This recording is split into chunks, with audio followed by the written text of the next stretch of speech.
Hey, what's up? First up, this patch introduces a brand new mode called Raid Rush. And honestly, this is probably the biggest addition in this update.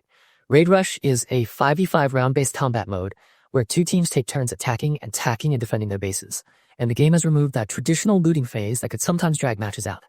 Instead, you'll pick your base, hit the Trader Flynn between rounds to upgrade your weapons and gear with the Vesper you've earned in Convey, and then jump right back into the action. Every round you play, the base, walls, and generators get repaired, which means you're not stuck dealing with the leftovers of the last fight, and that helps keep each new duel feeling fresh and clean. On top of that, the armor everyone gets isn't something you have to buy each round.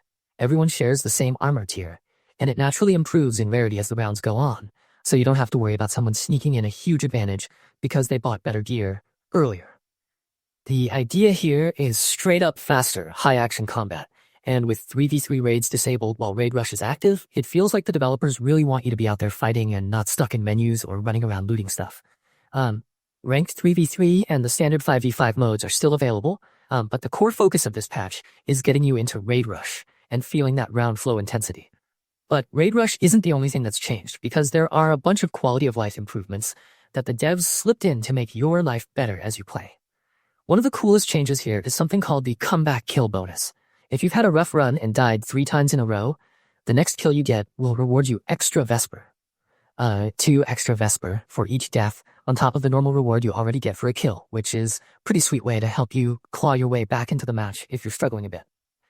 Then there's the Reviver Amulet, which used to give a hefty 50% revive speed bonus. It's now been reduced to 15%, which sounds like a nerf, but it's one of those balance changes that actually makes sense once you think about how often people were getting rezzed and thrown right back into the fight.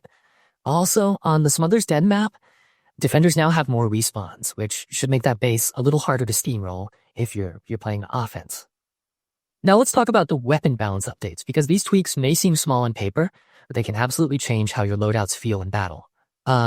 The Vanguard, which has been a staple for long-range dominance, has had its accuracy and controllability reduced a bit to limit how much it overshadows other weapons at a distance.